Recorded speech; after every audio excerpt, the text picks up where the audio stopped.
Welcome to Inspired Caregiver with me, Michelle Magner. This is the podcast where people who are helping out their older family members come for information, tips, and inspiration on how to make their journey easier. Enjoy this episode of Inspired Caregiver.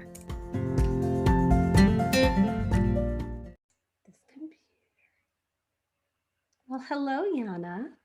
Hello, how are you, Michelle? Good. Welcome. Thanks for joining me on Conversations with Caregivers. Thank you so much for having me. I'm just so honored and so blessed to be here in this space today and to share with your audience. Well, I'm very excited about our conversation. You are a secondary caregiver. I am, yeah. So I'm a secondary caregiver to my mom, and we are lucky enough to take care of her parents in their older age. That's awesome. Well, why don't you introduce yourself and give us a little bit about your background? Yeah, totally. I don't know how far back I should go, but basically, I am a little bit of a rebel turned life coach. I was born in Uzbekistan, and my family moved to Atlanta, Georgia in 1994 when I was 7 years old. And for a really long time, I just didn't feel like I fit in or I belonged. And I went on a lot of soul searching missions. I lived in Jerusalem. I moved to Brooklyn. I moved out to Maui, Hawaii. And during all of those times and places, I kind of just started looking a lot within and discovering different things from religion and from nature and from surfing and just, being in the water. And eventually I ended up hiring a life coach and realized that all those things came together through the art of coaching for me and my experience. So in 2019, I got certified as a life coach, and now I get to bring all of those aspects of life that I've really enjoyed kind of together in my own practice and help other people along the way. And it's just such a blessing. Thank God. It's so amazing that we think we're doing all these random things and really they turn out to be leading us to something. Isn't it? It's so true. And even like in coaching, I see it as such a big step in my journey, but I also see the potential for becoming an author later on and speaking on stages. And I always kind of had a longing to speak on stages, but I never knew how that would end up for me or how, I never saw myself being able to. Can you hold on one second? That's okay. So having those things all come together, they feel really random while you're doing them, but it gives you an opportunity when you are able to get the perspective from a coach to see how it all can fit together. Yeah, it's so true. It's definitely bringing together so many different aspects of my own life and my own experience, and now seeing the evolution for me too in coaching as being the next step in my journey. I've always, ever since I was younger, I always kind of wanted to be on stages and felt like I had a message and wanted to be a public speaker of sorts, and never knew how I would fit into that arena until I discovered coaching. And now I kind of have that vision too. So life is just such a process of growth, right? And evolution. And yeah, thank God. I'm just so lucky to experience it all. Well, and that's exactly what happened for me because I was a caregiver myself for both of my grandmothers for 7 years. And then I've worked in senior living for 6 years. So that journey leading me to coaching has clearly evolved into how can I connect people who are in families doing in a caregiving environment with other families that are also going through it because it's really, really hard. And you were living in Hawaii most recently. It was. Yeah, I've been a traveler of sorts. I lived on Maui for the last 7 years. And you're right. I actually just moved back to Georgia. And it was a twofold process, but two of the reasons being both equal, but really one is like a sole reason and the other one is like, oh, okay. So one is for business growth opportunities and just being in a bigger city. And that was like, yeah, this just makes sense. It's the next step. But the other reason when I really honed into it, so my grandparents, their health has been declining fairly steadily over the last, I would say 5, 6, 7 years, especially just in their ability to take care of themselves. My grandfather has been diagnosed with dementia, and that's kind of setting in now way more intensely than it was, a year or two ago. Yeah. To the point where he really stopped driving 3 years ago. And and my grandmother's mind is much better, but her physical body is like she barely gets up and goes out of the house. And I've been watching this from afar, living on Maui and being a support system to my Mhm. mom verbally and over the phone, emotionally. But there was just this calling in me recently where it was like, that's not enough. Mhm. Like I gotta kind of almost be boots on the ground, and Maui will always be there. There's other islands, other exploration. So I think once that reason really hit home, Mhm. I was like, oh, okay, well, duh. And then the business was like, oh, that's another great reason to move home. And there's, Right. everything else. But that was the one that really got me kind of driven to be present here at the moment. And it's been a whole eye-opening experience so far. Yeah. And your grandparents live in a senior living environment, and but we all know that even when people aren't living actually physically with you, it's still very, very challenging for that primary family caregiver. So tell a little bit more about like what your observation of your mother's experience has been like.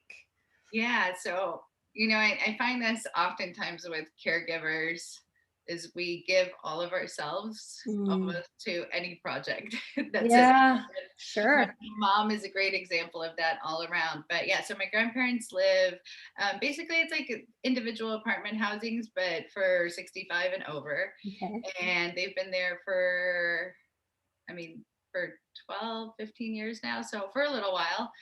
And it's not assisted living, but they do have someone that comes in and helps them daily with meal prep, and she does some of their grocery shopping. And so they barely ever have to leave their apartment Hmm. altogether. However, my mom is responsible for all of their doctor's appointments and taking them back and forth to making sure all of the medications are scheduled, making sure they actually have, I mean, their helper helps them somewhat, but my mom makes sure everything is stocked. And then, like, Right. if anything happened, their helper doesn't wash my grandmother. She doesn't bathe her, so that my mom comes over once a week to just do the full baths for my grandma who can Mhm. barely move. And any kind of anything really. Like this Yeah. weekend, my grandma she told my mom everything is fine. They had enough food, and then she called her on Sunday, and like my mom had plans to go to the park, and my grandma was like, "We're hungry and we don't have any food. What are Oh we gonna no. do?" So like, yeah, and then my grandma was like, really, what she wanted was pizza, which Oh, is that's so funny. so she's like, we really just want pizza. Can you? So, but my mom is the type of person that would never be like, no, we have a date to go to the park. I'm sure you have stuff in your fridge. Like my mom's the type that's like, okay, you want pizza? Like, well, so just redirecting all of that, and so and my mom also has a full-time job. She's Oh an my goodness. engineer, and so in her engineering practice, there's weeks where she's working 50 to 60 hours a week. She's been doing that and gives all of herself to her job, Mhm. and then to her kids, and then to her husband. And so she's constantly cooking, cleaning, doing everything at the house, going to work, taking it to grandma and grandpa, so Right. she just she's doing everything all the time. One of the things that you had mentioned last week was as you watch your mom taking on so much and then how she's interacting with her parents, when she comes to you and she's feeling pretty exhausted because of your training as a life coach, you have this unique ability to hold space for her. Where I think a lot of times when that primary family caregiver goes to other family members to say, this is really hard, or I'm really exhausted, or, I don't know what to do, or I'm really frustrated. People don't always have that capacity to meet them where they need to be met. So let's talk a little bit about what that's like for you. Yeah, for sure. Yeah, it's definitely the power, the talent, the gift of coaching has given me the ability. And I think this is kind of a twofold thing here. I think this could be for secondary caregivers, and it could be actually for the caregivers as Mm, well, this piece of advice. Um, but the ability to hold space and witness someone else's discomfort without having to fix it or shift it or change it. And I think that oftentimes the reason we crave, yearn, want to be caregivers is because we are so good at mending and aiding Mhm. and helping and and managing Yeah. easing someone else's stress. And we almost feel like as soon as we see somebody in distress, there's like this part of us which is so beautiful, and it comes from empathy and caring and being compassionate, but that just wants to go over there and like alleviate it. I'll bring You you know, pizza. I'll bring you right. I'll do anything. Yeah, exactly. Whatever needs to happen. And I think the one thing where, so I'll give like a really practical example of how this happened recently, because we can talk in theory as but I think Yeah. people really relate to. So I would say 2 weeks ago was my grandmother's birthday. And my grandmother is the type that she always dresses really nice, at least for her birthday. She'll put on a suit jacket, something, her makeup's done, earrings, like Mhm. a pin. Like she's very presentable. And my parents went to visit her on her birthday, and she wasn't dressed up at all. Actually, like by the time they got over there, she was just getting ready to possibly get dressed, wasn't, kind of threw something on. Mhm. And the next day, my mom was unwinding, and I was speaking to her, and my mom was like, "Can you just believe your grandmother isn't even getting dressed? Like, her, gosh, she must be doing so bad in order to not even get dressed for her birthday, right?" And so the nature of holding space is, as a coach, I see that sometimes, and people do this in so many aspects of our life, but in my mom's case in particular, in this example, witnessing the progression of what's happening to her mother is Mhm. one thing. Associating a meaning of, oh, that's bad. Can you believe Right. that's so horrible? Is another layer that causes an additional level of pain, right? So not only are we watching like our members of our family going and going through hard things becoming more difficult for them to do, doing new things they never would have done, that's already difficult. That already brings a level of negative emotion or misunderstanding. And then on top of that, my puppy's talking. That's okay. I have one in here too. um, and then on top of that, we also are like, oh, that's bad. And that's another Right. layer of like, I've lost control. Look at what's happening. The world shouldn't be this way. My mother shouldn't be like that. She should be dressed and put Right. together on her birthday, right? And so we like double our pain. And I saw that, but I can't. So this is the idea of holding space. I can't be like, well, mom, look at what you're doing to yourself. You're just making it Right. worse than it has to be, right? I could have jumped in, I could have, but what coaching has taught me is to hold the space and first and foremost, allow my mom to vent, Mhm. and like allow my mom that space to just feel bad and disappointed and have her observations of the situation before we ever try to shift anything or get her to a different place.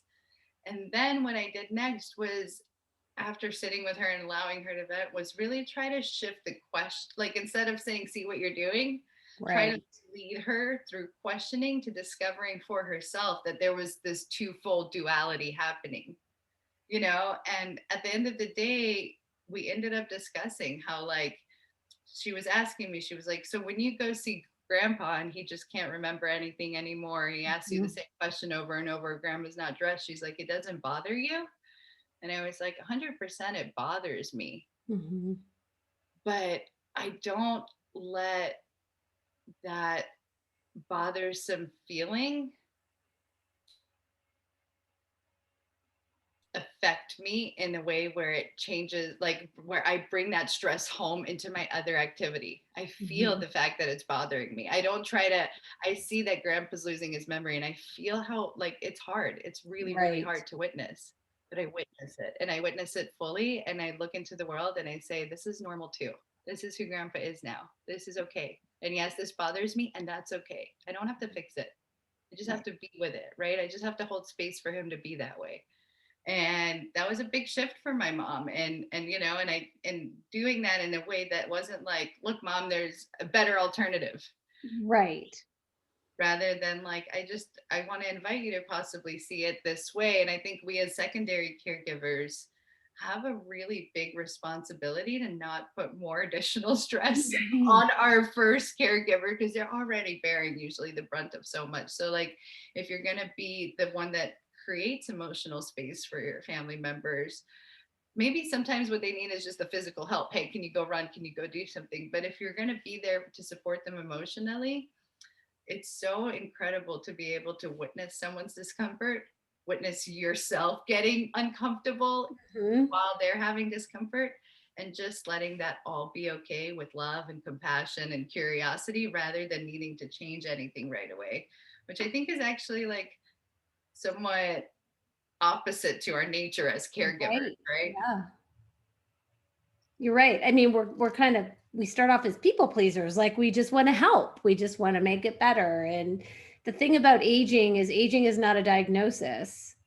And while we can make choices that will make things outcomes be more successful, like we can't cure it, we can't help it per se. Aging. That's one of my favorite coach questions as a coach is, what are you making this mean, or what do you think that means?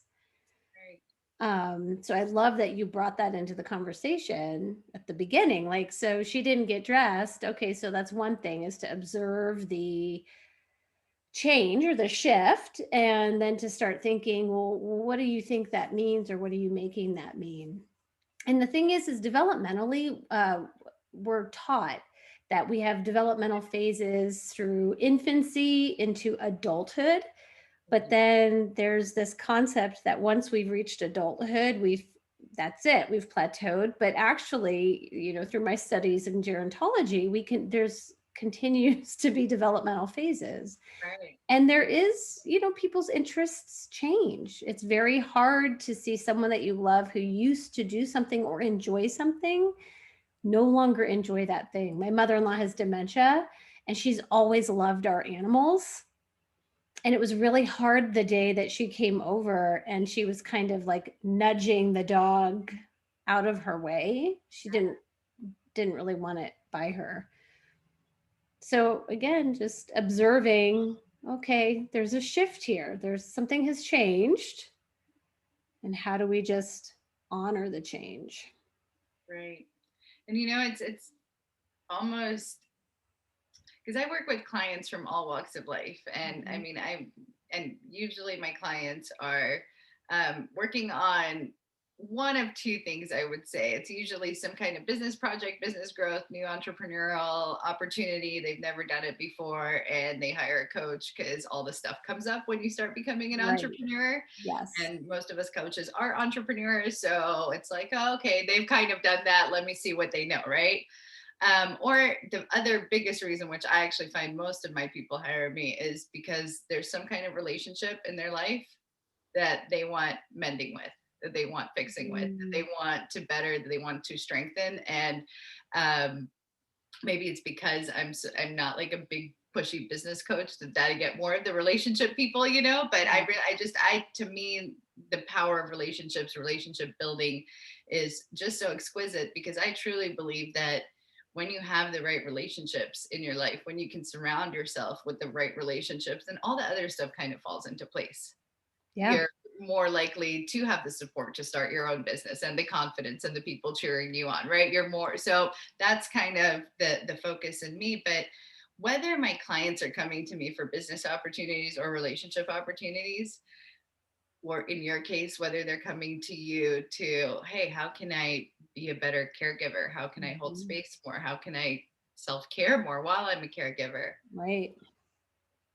I would always say, no matter what your thing is, no matter what you're working on, when you can be with the uncomfortable emotions that are associated with that thing, that project. So usually for relationship, it means looking within yourself and saying, hey, where am I contributing to the problem, not the solution? Right. Or maybe where am I getting myself involved, where not listening to the red flags? That could be really uncomfortable work to do, right? But those emotions are so powerful. And even if it's business growth, like I just got off the phone with a client and we were talking about why she's not recording videos for her program.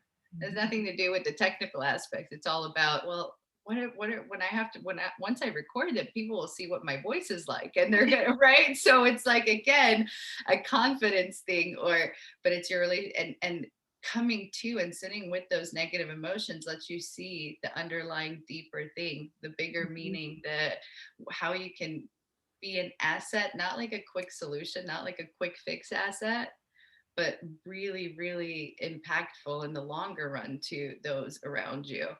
And sometimes it's the hardest work we do as ourselves as caregivers, because we're constantly coming up in the world with situations that aren't the most pleasant, Right. aren't the most pleasing. And I think that the more powerful we can become in embracing that other, the part of the life that is more filled with sadness and disappointment and frustration and shame, the more that we can dive in there and be willing to feel all of it and see how those moments are also our teachers and our guides in life, the more we'll be better at whatever we do, whether it's a business, whether it's a relationship, whether it's being a caregiver. Right. If we don't run away from those harsh negative emotions or moments, it's almost like, what could stop us? We would become unstoppable, right? Well, and relationships are so fluid and dynamic and they evolve. So we need to evolve with them. So once you have an awareness of this concept of holding space, I mean, it's worth exploring. Like if Yeah. that's a new phrase for you, you've never heard it before, unpack it a little bit and see what you can learn about it and how you can apply it. And I think, you mentioned the doing things for people as something that can be valuable as a secondary caregiver. I'm going to do a podcast on this. Everybody tends to settle into roles that they play within the family, within the situation. So someone in the family may be really good at all the paperwork and finance aspect of it. If you are blessed to be able to delegate some of those things as a primary family caregiver, take it take people up on that, but then if they are unable to sit and hold the hand of someone during an appointment, don't get mad at them or judge them or get frustrated with them. Just be grateful that the peace in the relationship that they're good at, they're willing to participate in. Right, right. Yeah, it's almost like a twofold nature. So I'm gonna just use the example of my mom again, Mhm. because I love her, Yeah. and she would be willing to put her name behind this. And but this time I'm almost going to, once again, as caregivers and someone like my mom, which I find a lot of caregivers in this category, it's almost like it's our responsibility, right? We take everything Right. upon us. We want to help and contribute and almost like do everything. I think one part of that, especially for my mom, and I think for a lot of caregivers, where that comes from is this place of being so confident in yourself, knowing that you're going to do it right. Right. Like, people will get the utmost best care. It comes from a place of like, I just know that if, like, I trust myself to do this, I trust myself to succeed. I want to be, the one. On the other hand, the consequence of that is that you end up not trusting other people, Right. not relying on your assets and on your resources. And once again, that's a uncomfortable feeling to have, right? What if I delegate this to my daughter? What if I ask my husband to help me with this Mm. and they say no? Or they screw it up. Or they screw it up, even worse. Right, Right. exactly. Like, that's, and so for someone like my mom, me and my sister to this day, and it's not an automatic shift, right? I can't, like, it's not like something, but to this day we're still like, Mom, it's okay, you don't have to do everything, Mhm. don't worry. Like, part of the reason I moved home is so that my mom hasn't taken a vacation in 3 years, because what if my grandma falls down that weekend, or what Right. if something happens? We're 15 minutes down the street, at least we could be there. And so she's going on vacation for the first time in 3 years with her and her husband, for 4 days, and it's like all the switches are going, right? Right. What if this happens, and are you Right. sure, girls, are you going to be able to do this? What if this happens? What if that happens? And it's like, it's okay. It's okay. And I Right. think if you're a primary caregiver, and especially if you are lucky enough to have support systems in your life and have other people that are willing to do so, one spot to really check in is to say, why am I not reaching out to other people? Hmm. Like, where is that coming from within me? What's the place? What's the motivation? And is that serving me? Right. And could I really be a better caregiver if I allow the people who are saying, hey, they want to help? The other thing that I would say is exactly what you were saying.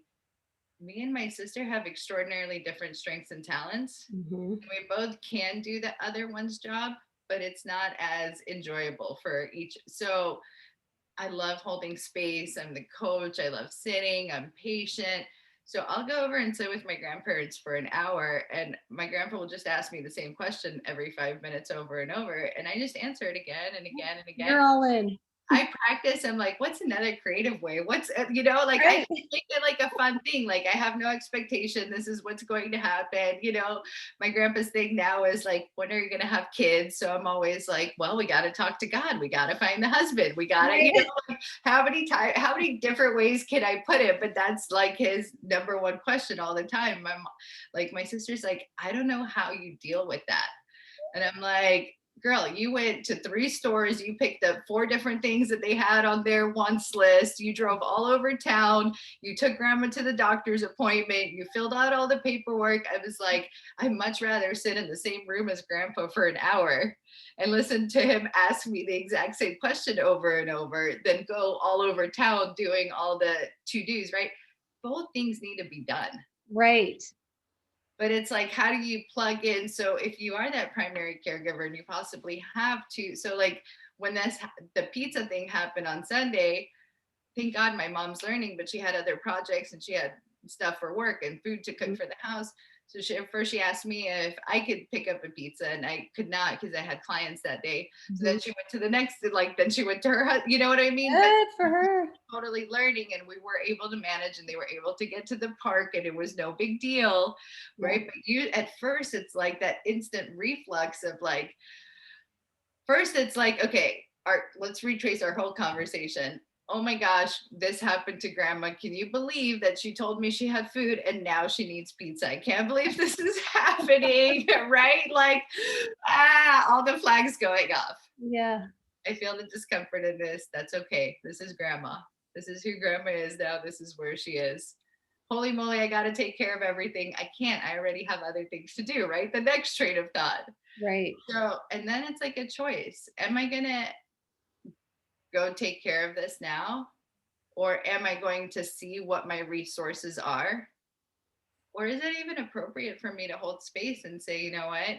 Maybe this project isn't the best project or the best use of my time, and grandma's Mhm. going to be fine, and maybe she doesn't need the pizza, and me going to the park is going to create so much more enjoyment for me and more fuel for me this weekend so I can be a better caregiver all week long. Right. And that's the power to me of coaching and having a coach, working with a coach like you or myself, and in any facet of what you're working on. Sometimes we take choices Hmm. and make decisions and take action, and then it's only in retrospect can we unwind it all, unpack Yeah. it, see why we did the things we did, and then choose more consciously, like, is that the way I want to run this next time? Right. Is that the way? And I think when life throws us things like taking care of an elderly parent or someone we've loved in our lives, not only are there so many physical things that we have to do as caregivers, but then there's that whole emotional, mental, Yeah. everything else we go through. Like, why not have someone in your pocket helping you on the sidelines through that process, right? Yeah. And allowing them to do it their way. Right. It doesn't have to be done your way. Because maybe the answer is, I can't bring you a pizza, and Yana can't bring you a pizza now, but we can bring you a pizza at 6:30. Right. Right, exact, and letting that mold and that conversation Yeah. unfold rather than like first instinct, which might be, oh, I have to go drop everything. And how many caregivers do I know in my own life, right?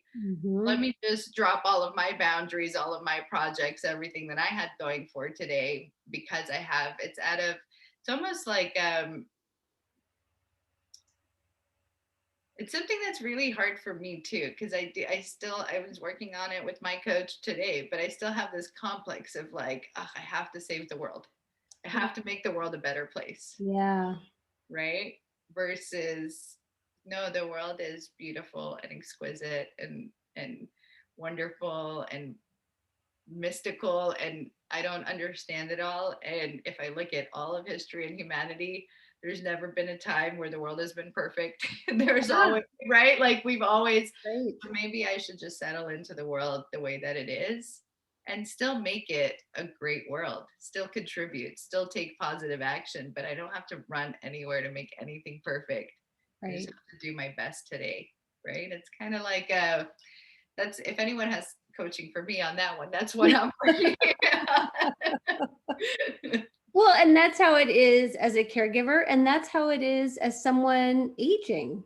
So, one of the big things I'm super passionate about is shifting our narrative of how we're aging in our country and how it's handled, um, the caregiver experience, what that can look like for people, and just knowing that it's never been perfect or amazing or and there's so much room for opportunity. It doesn't have to be one way. So if you feel like you are just down a path right now of I am the primary family caregiver and nobody's helping me, and hopefully this conversation has sparked just a thought that something could be different, that you can maybe handle a situation differently or bring in different resources to help support you.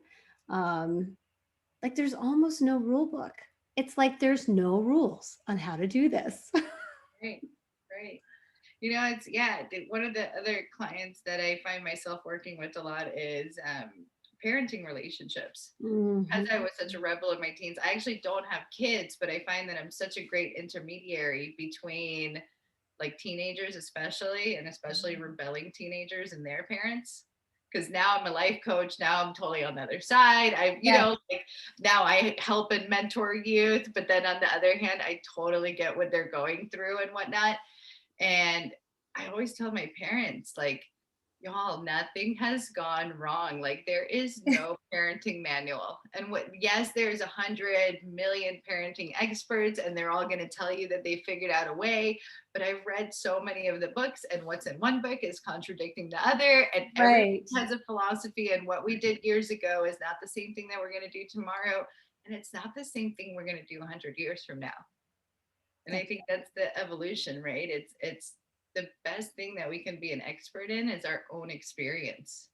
Oh, that's such a good quote. That's so good. Thank you. Yeah. I love that.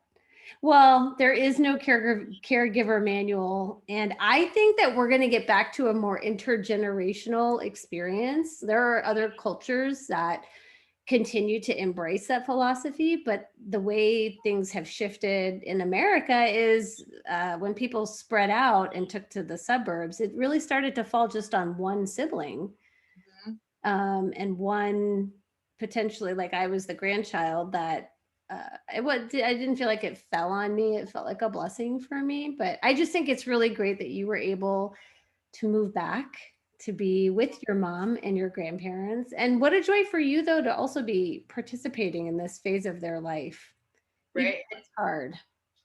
No, it's so and I'll just be super authentic with your audience. I actually, this is still something that like I'm still working on my coach with and getting coaching on. But so for the last 10 years of my life, I've embraced, and I might generalize here with like feminine, masculine.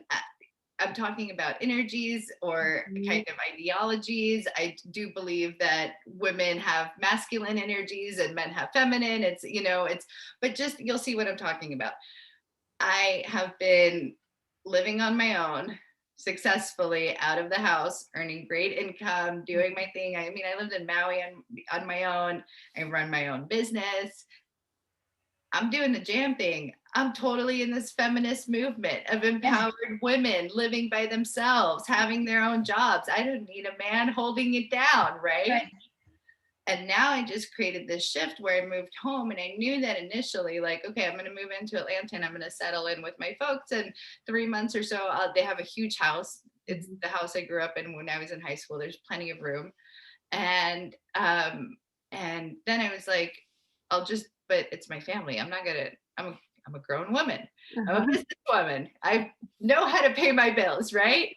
Yeah. And it's almost this like facade that I think that in society we have created, where if you're living with your parents at a certain age, past a certain age, like you're irresponsible, you haven't made it, you're not a confident out there, strong, powerful female leader, especially.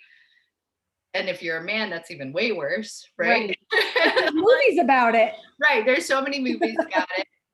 And so we've kind of demonized keeping the family unit together, like a Yeah. strong family unit that actually. So I moved to Georgia. I haven't lived with my family like this in 7 years and 10 years, sorry.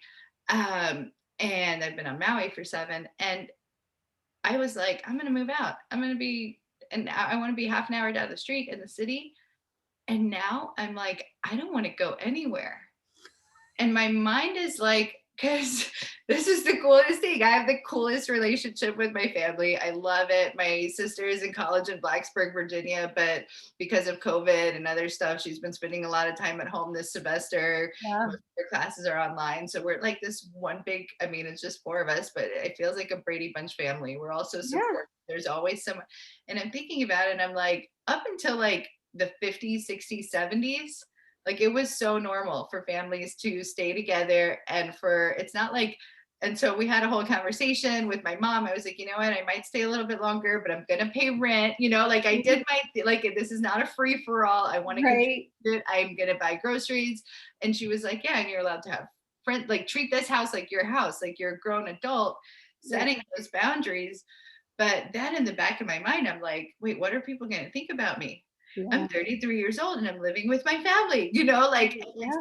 and it's this back and forth and coming into that identity shift of maybe that's another cultural barrier, like you're saying, that we're coming back to, and understanding that part of our rejecting of our family is almost like right, or almost in part of this independence movement that we've like almost created a false sense of wanting to reject our family, almost to Right. justify why we have to be so far away or far removed, or why it ends up being on the one sibling that happened to stay closer, Right. right? Yeah. And this kind of, and like, if we mend that relationship first from day one and just work on enjoying time with our family, the whole unit, no matter where they are, how is that going to further evolve when the caregiving situation arises? It makes it so much easier. Makes it so much easier. So much easier. So now we're like, because my parents are already converting a whole other room to where eventually my grandparents will move in. Because for us, it's like a nursing home was just, for us, thank God we're in the place and resources and space where Mhm. that's not an option unless it's a real like last minute option, or kind of. Yeah. And so we're thinking about how do we convert a room that's going to be on the bottom, all this stuff. And I'm like, cool, I could totally see it. Like the whole thing, like almost that ancient tribal, the whole family, Yes. but not because we love each other, because that is what families do. And because we do support each other throughout all generations, to be in this house for the next, like, I'm almost like, I could just totally live here till I get married. I'm cool with that. And Yeah. that's what people used to It's do. what we used to do. And It's it's like a get to instead of a have to. Yeah, like I get to. And it's so, and I'm definitely over the place in my life where like I haven't had roommates in years, because I'm not, you know what I mean? I'm past roommates. I'm not quite a family of my own. Yeah. And I'm like, oh yeah, the one living situation that has felt so right recently, the only one that I've had in the past 7 years, has been the one that I love, like the Yeah. one that's my family. And it's, so it's a very interesting, so even I think too, now this phenomenon is happening a lot too, maybe for college students that are moving in. Like, especially, I hear the statistics now, my sister is saying, are huge for way more people in their 20s and 30s returning back Yeah. to their family homes. And I think it's just such a perspective shift on, like, if you go in there with like, oh, I have to, and this is it, and this is what I'm forced to do, and especially if there's any kind of caregiving situation in that household, how much more resentful are you going to be? And what kind of energy are you going to approach the caregiving, the relationship with your family, Right. versus coming into the home now and being like, you know what? Yes, families get old. Yes, we have differences of opinions. Yes, people are going to be themselves and it might bother me. And that's okay. I'm so grateful to have this opportunity. I'm so grateful to be here. How much more different are your actions, your family relationships going to end up being, right? Right. Well, and you and I know from our training that it all stems from your thoughts. Yeah. It completely stems from your thoughts. So if your thoughts about the situation and the cohabitating, if they're supportive and encouraging and positive, then you're going to just have a completely different experience. And if it's full of resentment and anger and frustration, and self-doubt and those things. So And your that's, family's so lucky that you are so enlightened and we're ready to move back and be helpful. well, you know what? I will say the apple doesn't fall far from the tree. I'm really lucky because That's good. my family definitely created this space for me to be it. The one thing that my mom, actually, a little ode to her, on it's International Women's Day. Oh, that's right. Yes. So I recorded a video last year. I was watching it this morning, but I did a little ode to my mom on International Women's Day. And I think this is still so true. It has always been, it will be. But I think part of the reason why I have become the woman that I am is because one thing that my mom did is, even though she was always of service to so many people in her life, she also had this beautiful capacity to love and appreciate people as they were, Mhm. and just allow people to be authentically themselves. Yeah. Doesn't mean she made everyone her best friend, but she just was able to. So, especially when it came to me as a daughter and my rebelling, and I think if she pushed harder on me or tried to put me in a box more, I wouldn't be able to have discovered my own inner wisdom and power. But she actually gave me so much space. Like, obviously, she kept me safe and she made sure when Right. I was really rebelling that I wasn't going to end up in jail, God, or I want to have another conversation offline. just on, right, just on that part. I know you should be my mom. She's great.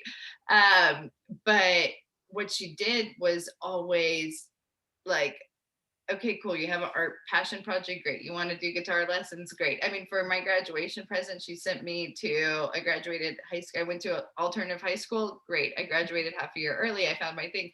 She sent me to Amsterdam with friends to go visit like Oh, a concert experience that like, she gave me so much freedom and liberties to pursue the things that I wanted. yeah. Want to move to Maui? Great. Want to become a life coach? Great. Like, Yeah. she's always like, how can I help you? You know, even when it was really difficult for her, because for her, it would have been much easier if I was like, yes, I'm going to go become an engineer, work a 9 to 5. I'm going to live nearby, you know, like I will live the cookie cutter life. Instead, she got this daughter that's like a total free spirit. But if she didn't give me that space to be, I wouldn't have learned the power of holding space, right? Right. Yeah. And being it. Well, and you're bringing all that goodness to the table as this part of this family unit It's like a, yeah, to help with your grandparents. yeah, it's definitely yeah, and it's interesting. Now I get to hold space for my mom, right? Mhm. And support her. Because, and I think that's the other thing too, like you were saying about our thoughts creating our results, right? Mhm. It's the other thing that happens as we're caregivers, right? Like my mom's thoughts and what I'm making it mean about my grandma not putting on an outfit Right. create a whole different trigger for her than my thoughts of, yeah, that's normal. Right. That's okay. But I think that we as secondary caregivers, just because sometimes our level is twice removed. Mhm. And Yeah. Yes. Right? It's almost like the power of a coach. Like a coach is not in the pool with the coach is not going through the same emotional frustration situation that the client's going through. So they're Totally. able to take a step back and say like, yes, but I see this from another point of view. Totally. And I think as secondary caregivers, if you have other people in that space that are in that role, one of the things that I'll say is like, just make sure that you're noticing too that you might not be as triggered as that primary person, and that's okay. Like how can you play with that rather than saying like, oh, I don't feel this way, how come you feel so triggered by, right? Right. Absolutely. Absolutely. As because since I was the caregiver for my grandparents and I had that generation removed, I didn't have all that baggage of my grandmother's as my mother. You know what I mean? And so I just had a different capacity to do whatever they needed in the time that they needed it and not be judgy about it of myself, I guess, if that makes sense. Yeah. Um, so that's such a really brilliant point. So if you're a secondary caregiver, don't just be confused or accusatory as to why the primary caregiver is having the experience or the feelings that they're having. Just understand that you're just in a different space because either you're a generation removed or situationally removed from the Right. circumstance. Right, like it could be I wasn't even there. I didn't see what it was like for grandma not to be dressed. Maybe she Right. looked more deflated. Maybe mom had just come home from that experience and just needed to vent, and tomorrow, but it's so true. Like, and that's just advice you can have for anything in life. Yeah. Right. Across the board. Yeah. Cross Space and grace. space and grace. Yeah. Well, thank you so much. So tell us about the program that you have running coming up. So if someone wants to work with Yeah. you or participate in something that you've got going. Yeah, totally. So, for since 2019, I've been coaching just one-on-one clients, and it has been an absolute joy. And one of the things that I've been seeing and really noticing and really enjoying is being people's very first coach, Mm, who have never worked with a coach. And what I've been finding is like the first 6 to 8 weeks working with my one on one clients who have never worked with a coach before is a lot of very common things are coming up, right? Like, wait, what do you mean my thoughts create my results? Like something like right. that just takes a little bit of time. Whereas if you worked with someone who's been in the coaching field for a really, really long time, for them it's like, yeah, thoughts create my results, totally, I get it, let's plug this into the model, right? Like, Right. so it's a whole different lingo, it's a whole different talk. And what I realized is what happens in those first 6 to 8 weeks of coaching, everyone in the world should have. Like, I Yeah. don't care who you are, I don't care whether you ever will work with a coach or not. I personally believe it's the stuff we should be teaching our kids alongside like history and mathematics from a really young age. Right. So I've been thinking about how can I create that and give that gift to as many people as possible, make it extraordinarily affordable and all that jazz. And yeah, so I basically created this year, it's my first time running it. I'm in the middle of the first beta round now. It's a 6 week workshop. It's called Integrate. And it's basically kind of the basics of something you would pull out of any coaching program, Hmm. on thoughts, emotions, goal setting, failure, holding space, processing emotions, created in such a way that the weeks build one on top of the other. And it's a 6 week, I call it Integrate because I truly believe that it's a process. And Mm, things take time. And so many coaches, like I'm a big Tony Robbins fan. That's how I kind of joined the whole world. But Tony's programs are like you go for a 4 day weekend and then you're on fire and then it's like fizzles out. yes. I believe it's almost like there's a reason that colleges make you take a class for a semester.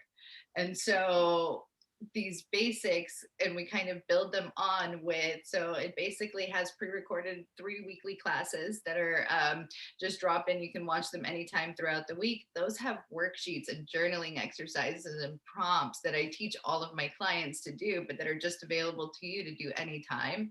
Okay. And then we do group coaching inside.